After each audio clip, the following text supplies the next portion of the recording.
Sembrano tanti, ma questa piramide sparirà in 5 minuti stasera.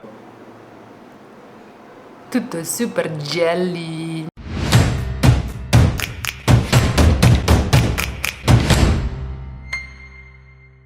In quanti di voi ci hanno scritto ma quando è che rifate una bella videoricetta? Ultima occasione, l'estate sta finendo, un anno se ne va. Sto diventando grande, lo sai, che non mi va. E quindi ricettina al barbecue prima che arrivi la brutta stagione. E certo, perché io nella brutta stagione non lo accendo il barbecue, no. Oggi ragazzi andremo a preparare una ricetta piuttosto famosa nell'American barbecue, ma che in Italia nessuno conosce. Si tratta dei burnt ends. Come? Cubetti di pancetta. Alla fine, di riffa o di raffa, sempre sul maiale andiamo a parare. E super facile da preparare, ma soprattutto golosissima, perché la carne si trasformerà in delle sorte di caramelline e i vostri ospiti ne andranno pazzi. Rispetto alla ricetta del pulled pork che vi abbiamo già fatto vedere sul canale, andatela a recuperare, questa è molto più semplice. Ingredienti, Franci. Cosa vi serve? Servirà mica della pancetta. Innanzitutto un 3 kg di pancetta, un po' di spezie, paprika dolce, paprika affumicata, zucchero di canna grezzo, aglio in polvere, cipolla in polvere, pepe, sale e origano. Volete utilizzare dei rub già preconfezionati, già fatti? Va benissimo. Cosa sono i rub, Franci? I rub sono un mix di spezie secche. Le nostre le trovate come sempre in descrizione con tutto il resto della ricetta. Ma anche in sovraimpressione. Per la fase 2 avremo bisogno di miele, zucchero di canna, burro e anche qua una salsa che tendenzialmente dovrebbe essere salsa barbecue. Va benissimo se vi comprate la salsa barbecue già pronta. Se avete voglia di farla voi, vi potete sbizzarrire con la salsa che ritenete stia meglio col vostro amico maiale. Vi do un ottimo suggerimento: andatevi a recuperare il video delle nostre costine al forno, che vi lascio comunque al fondo di questo e in descrizione, dove troverete la ricetta della salsa che abbiamo fatto per quelle costine. Le costine sono di maiale, oggi facciamo il maiale, quindi va benissimo anche quella salsa. Vi do una terza alternativa, che è quella che abbiamo fatto noi in questo momento, cioè prendere i fondi di 87 salse barbecue diverse, mixarle tutte insieme e farvi la vostra ricetta personale. Abbiamo mischiato gli avanzi di frigo, tanto qua su YouTube non se ne accorge nessuno. Prima di una rapida digressione sulla pancetta, andiamo ad accendere il barbecue, se no mangiamo stasera. Simsalabim. Voilà. Facciamo partire il ragazzo.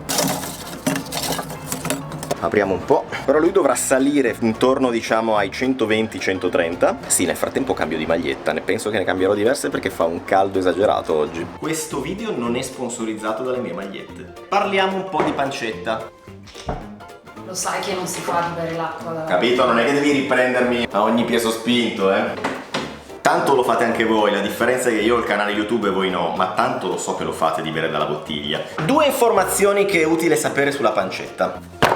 Bisogna sbatterla energicamente sul... Serve della violenza. Ce l'avete un macellaio di fiducia che ci capisca di American barbecue? Trovatevi un macellaio di fiducia che ci capisca. Dopodiché ordinategli un bel pezzo di pancetta squadrata, senza cotenna, possibilmente sottovuoto. Succederà che la pancetta che vi arriva, per sua natura, avrà delle irregolarità. Non sarà spessa tutta uguale, ci saranno pezzi con più grasso, altri con più ciccia. Insomma, dovrete cercare di fare in modo di ottenere poi alla fine dei cubetti che siano grosso modo tutti della stessa dimensione per avere poi una cottura uniforme. Allora, cosa abbiamo fatto ragazzi? Anche in ottica di non sprecare niente, abbiamo lavorato la pancetta facendola a strisce, poi dalle strisce ricaveremo dei cubetti. Come notate qua c'è, chiamiamolo per il momento scarto, ma noi questa roba non la butteremo via. Erano pezzi che rendevano le strisce troppo poco uniformi, li congeleremo e magari li utilizziamo un'altra volta, li potete usare per una matriciana. Il resto delle strisce, come potete vedere, è bello uniforme e adesso queste le faremo a cubetti. Scubettiamo la pancetta.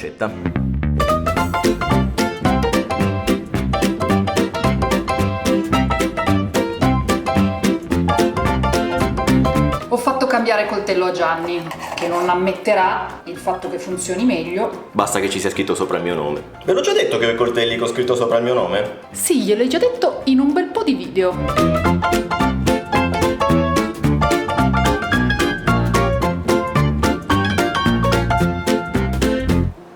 Stai giocando alle costruzioni? Devo fare il mio plotone di pancetta? La muraglia gianese di pancetta.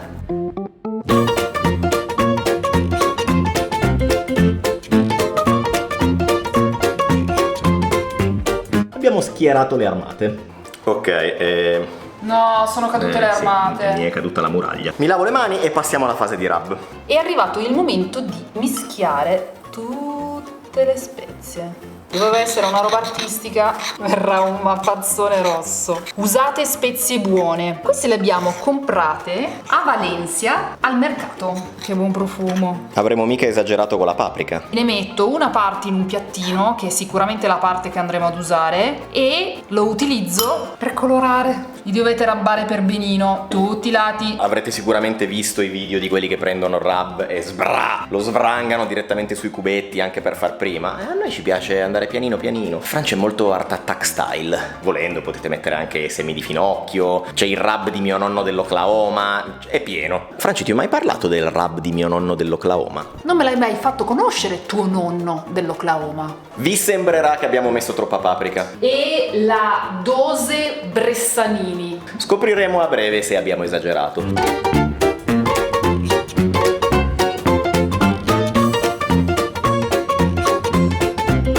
L'antica arte della panatura dei cubetti di pancetta.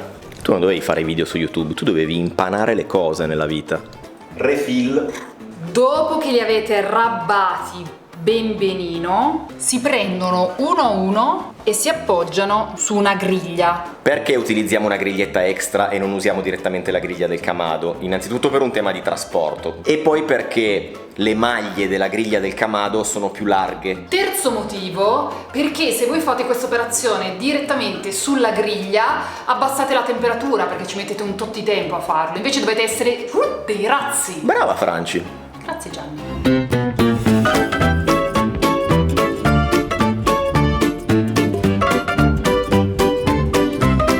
Se li distanziate per benino, un po' meglio, altrimenti anche così secondo me viene un buon risultato. A questo punto check della temperatura del Kamado e se siamo in temperatura i ragazzi possono cominciare a sudare. Adesso dobbiamo aprire il Kamado e mettere l'ingrediente segreto, cioè un pezzettino di legno di ciliegio, se ce l'avete. Se non ce l'avete potete anche farne a meno, questo servirà per dare un sentore affumicato alla vostra carne. Allora ah no, mi servono i guanti. Certo, senza guanti fate un po' fatica a togliere la griglia, a meno che non siate degli X-Men. Andiamo a prendere i guanti. Questi guantoni ti danno un sacco di soddisfazione. Sì, guanti da Avenger che ti fanno sentire il King. Con queste potete impugnare anche l'uranio impoverito.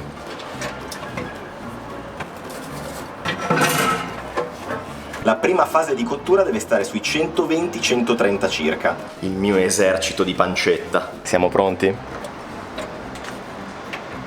E voilà! Temperatura? 130 circa. Gli americani direbbero 250 Fahrenheit. Mi raccomando, come vi dissi già nel video del pulled, if you're looking, you're not cooking, quindi non aprite mai il Kamado. Sono passate 2 ore, diamo una sbirciatina velocissima per capire se ci vuole ancora mezz'ora e chiudiamo subito. C'è un profumo, ragazzi. Ta-da! Si sono ristretti un pochino, quindi all'inizio, anche se erano un po' attaccati, è andata bene lo stesso. Perché io lo so che c'è qualcuno che nei commenti dirà questa cosa qua. Posso aggiungere una cosa? Sì.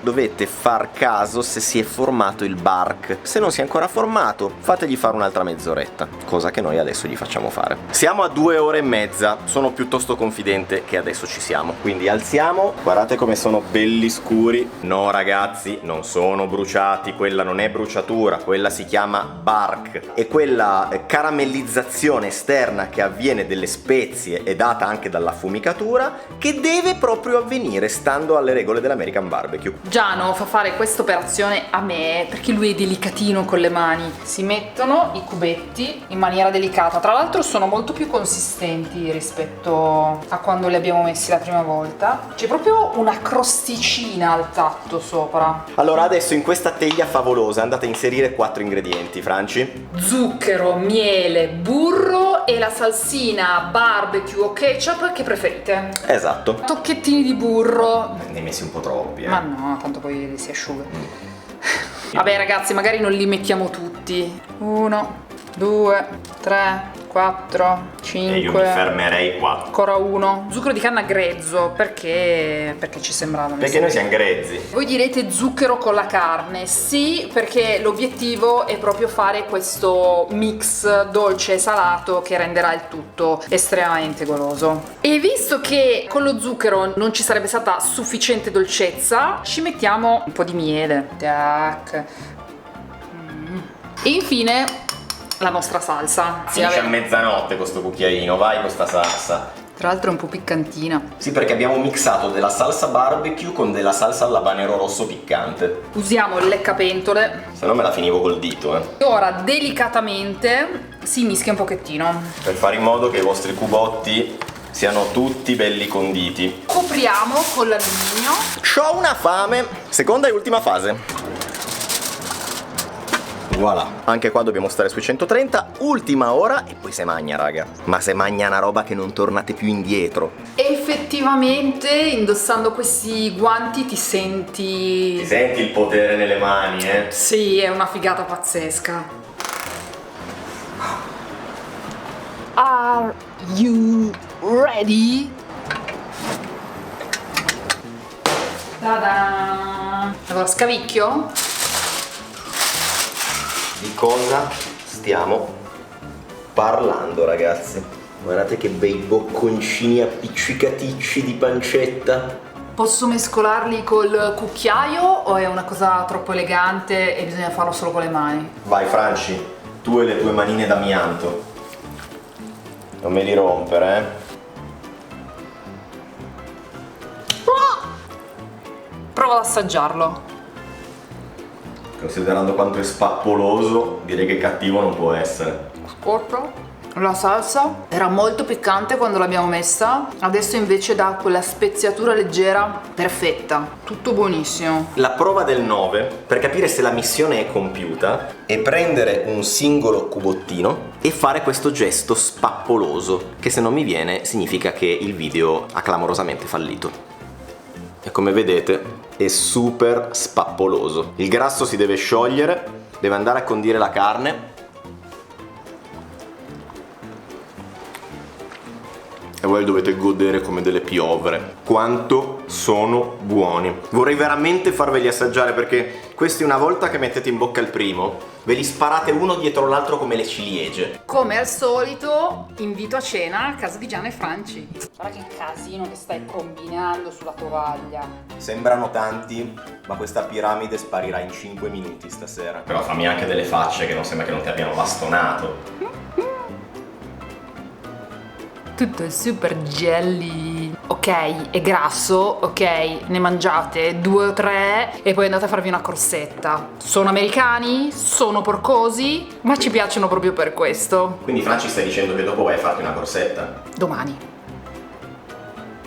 Quanto ti si sfalda in bocca. È proprio una ricetta bomba, ragazzi. Raga, fateveli perché vi sdraiano. Detto questo, Visto che tra una mezz'oretta arrivano un po' di ospiti, noi vi salutiamo. Mi raccomando, fate like, condividete fateci sapere come li fate, se conoscevate questa ricetta. e noi ci vediamo alla prossima ricetta. Forse sarà da una cucina nuova, chi lo sa, se arriva la cucina. Se arriva la cucina.